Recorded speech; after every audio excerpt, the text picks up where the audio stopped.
Hi, this is Eric Martin with Board Game Geek. I am here on day 2 of BGG.CONline. We are now guested with the presence of Cassidy Werner from Ravensburger. How are you doing, Cassidy? Great. How are you? Pretty good.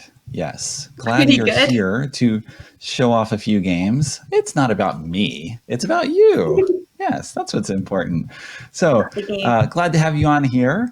And we get to talk about 2 recent releases from Ravensburger, which has a lot of releases lined up for the year. See a few on the shelf behind you. But hoping we can talk first about Villainous, Perfectly Wretched, the 4th title in the Villainous series.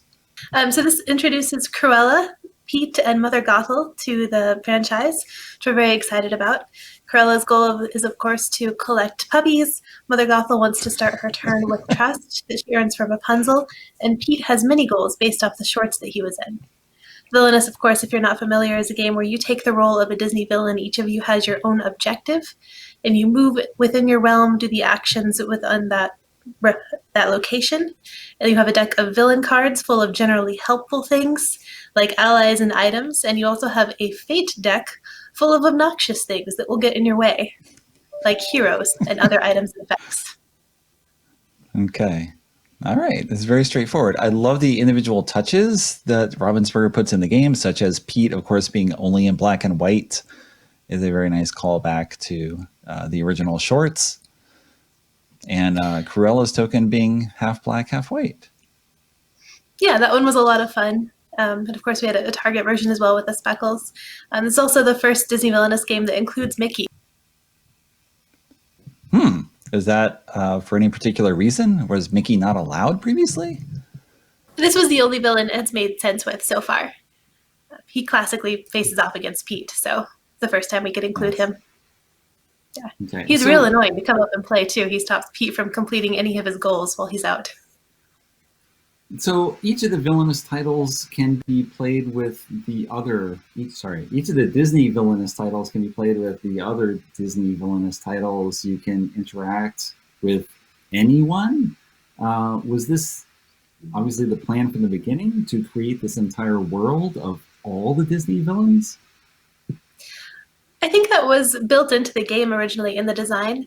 I don't know if they envisioned Villainous having the success that we've had with it, although certainly we're happy that people love it as much as they do. But you can mix and match any of the villains. Up to 6 players is what we recommend, although we've seen people throw up to 12 villains into a single game. It just goes on forever. So you could have Pete face off against Maleficent or Jafar or Yzma. You can mix and match any of them. It's a lot of fun. Each character stays anchored within their own story. So when you interact with each other, you're playing heroes from that hero's movie or realm. Okay. So there's still some interaction despite being locked in with their own story. Okay. I don't know if you just want to give a 1-minute example of how a game turn works and how a player works towards achieving their goal. Sure. So you'll have a hand of 4 villain cards from your villain deck. You'll move your piece to a new location on your realm. And then the icons on that location tell you what you can do. They're the handy reference cards. You can collect power, which is what you use to play cards. You can play cards from your hand.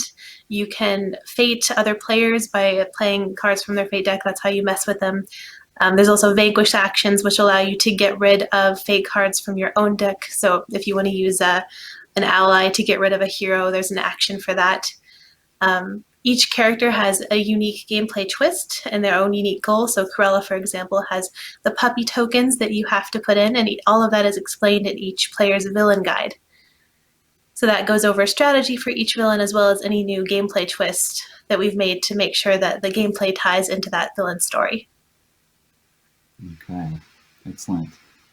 Is this the end of the Disney Villainous line, or is that something you can talk about at all? We would be very curious who people would like to see come next.